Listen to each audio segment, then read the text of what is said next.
In today's video, we'll be refining some gold scrap from Mrs. Brenda down at the local thrift store. She's got a few pieces of karat gold scrap, as well as some 1/25th rolled gold eyeglasses and some small gold filled pieces as well. The first thing we'll do is add our gold filled pieces into this baking sheet and we'll burn them with a propane torch. Not hot enough to melt any of the pieces, only hot enough to burn off any oils or coatings that could be on the piece that would stop our nitric acid from properly penetrating to the base metal. Then we'll add some distilled water to our beaker and then add in our gold filled pieces. We'll place that up on the hot plate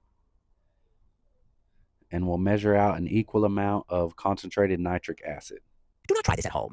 In this video, I am using dangerous and corrosive acids that create toxic and even deadly fumes. An extensive working knowledge of these acids and their reactions is mandatory, and all personal protective equipment must be used. Disclaimer. I am not liable for any injury or damages that may occur from an attempt to recreate or duplicate any actions shown in this video. We'll add that into the beaker and allow that acid to go to work on those base metals.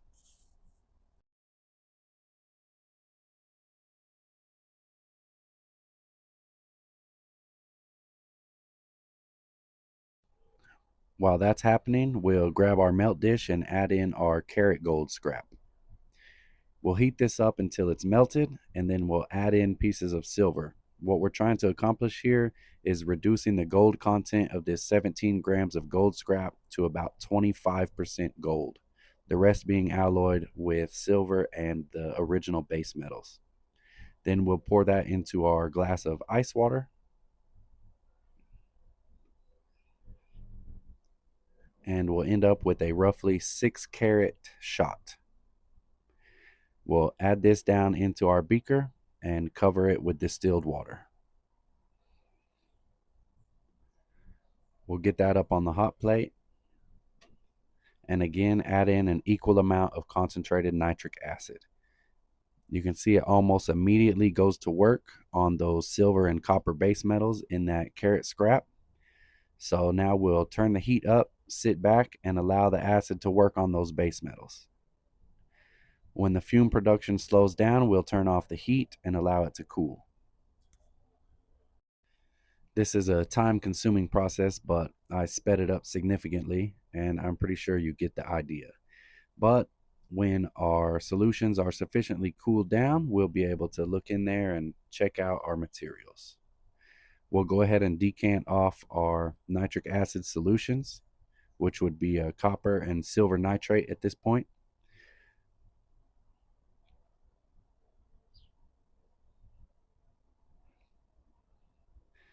And here's a closer look at our gold-filled material. Most of it has been dissolved away, but I seem to have made a mistake with the eyeglasses, not realizing that they are magnetic. So here's showing the magnet, moving them around in the beaker. We're going to have to deal with that now, or it can just continue to cause problems. It will take a long time for that acid to boil away those magnetic base metals. So we'll go ahead and catch everything in our filter and give it a thorough rinse real quick, and then we'll remove those pieces of eyeglasses. We'll use some side cutters to cut them into small pieces. That way, when they go back into the nitric acid, the acid can contact those base metals from both sides. We'll add in about 100 milliliters of dilute nitric acid here, and we'll let it boil away again until those base metals are completely gone.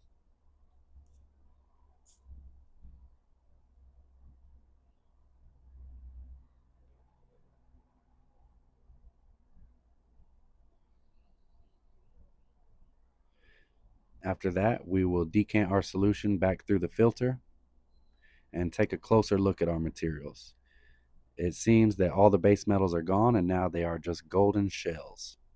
We'll add in some concentrated nitric acid to them, and we'll watch closely for any type of reaction of base metals being dissolved or fume production, which I don't see any, so I think we're good to go ahead and proceed to the next steps. We'll catch those foils down into our filter as well. and give everything a good rinse with distilled water. Now we'll cut off the excess filter with a pair of scissors, and we'll add that down into our baking pan. Again, we'll use the propane torch to burn our material, not hot enough to melt any of the thin gold foils, just hot enough to burn the filter all the way into a nice ash. When that's done, we'll add it into our beaker.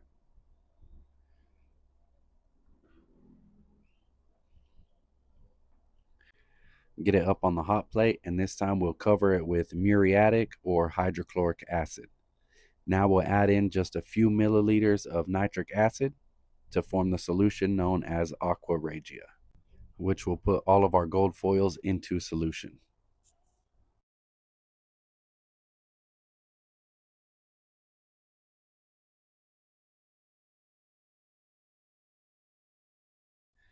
We'll let it boil until all of the solids are gone and we're left with just a pregnant aqua regia solution. We'll do a mandatory stannous chloride test here just to make sure we have gold, and that dark black stain shows us that we do.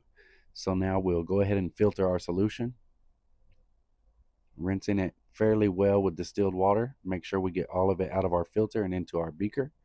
We'll decant that to our beaker, and now we'll take our karat scrap, which is just mud at this point, and we'll pour our aqua regia solution directly on top of that, add it to the hot plate, and allow our aqua regia to perform the fascinating feat of dissolving solid gold. This is known as King's Water. Aqua regia is because it's the only known solution that can dissolve noble metals. Once all of our solids are gone, we'll allow our solution to cool off, and we'll go ahead and filter it again. We'll put it back into our beaker, and we'll be using urea to denox any leftover nitric acid that may be in there. After that, we'll filter it again and try to come up with a cleaner, less cloudy aqua regia solution. We'll get that back into our beaker, and we'll dilute our solution with distilled water. We'll also add in a few pieces of ice to bring the temperature down, and then we'll precipitate gold with stump out sodium metabisulfite. The first spoonful immediately starts precipitating gold, and the second spoonful just totally finishes it off. Looking good. We'll go ahead and perform another stannous chloride test to make sure we've dropped all of our gold from solution. And it looks like we have. We don't see any type of color change on that solution. So we'll cover it up, and we'll go ahead and leave it for a few hours. Actually, we left it overnight. Here's all of our nice gold sediment at the bottom of the beaker. Of course, we'll perform another stannous chloride test to make sure that no gold went back into solution overnight.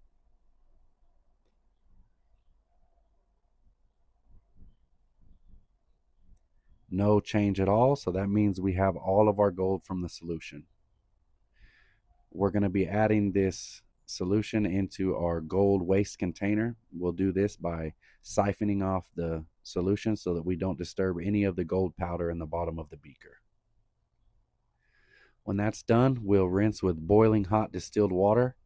We're going to do this a minimum of 3 times. We want to wash off any remaining acids or nitrates that could be on our gold powder.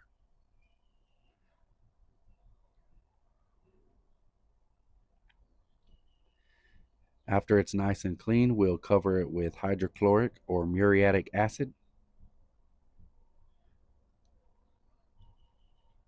Sit it back on the hot plate, turn the heat on, and we'll allow it to boil for several minutes.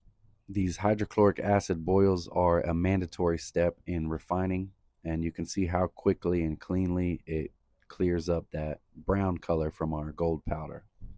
When that's done, we'll decant off our hydrochloric acid, and we'll rinse our gold powder again with boiling distilled water. Then we'll get it back on the hot plate. We'll cover it with distilled water and boil it again for several more minutes.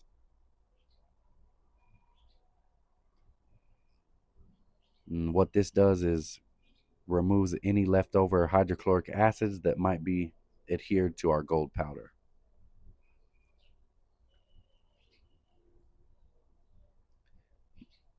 We'll decant that off and transfer our gold into a smaller beaker, and we'll get it up onto our makeshift sand bath here. And this way we'll be able to dry our gold without it boiling or popping anywhere in the beaker. We'll take that over to our scale, and after making sure that our scale is perfectly calibrated, we'll put on our measuring bolt and tear that off back to 0, and then we'll add in our gold powder.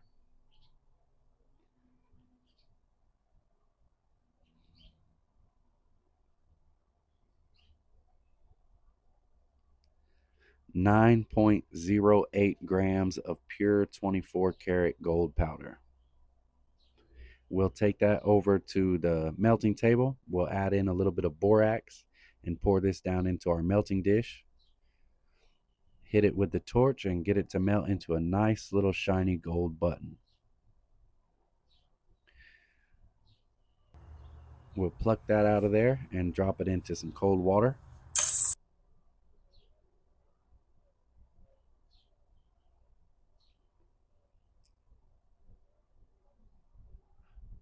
And there it is, a beautiful, shiny, nice little gold button. We'll take it over to Lone Star Gold and Silver buyers so we can test it on the XRF analyzer. And there it is, pure 100% 24 karat gold from a pile of gold scrap. I hope you guys liked the video and possibly learned something new. If you did, take a second to hit that like button, share the video, and subscribe to the channel. Scrap Daddy 365.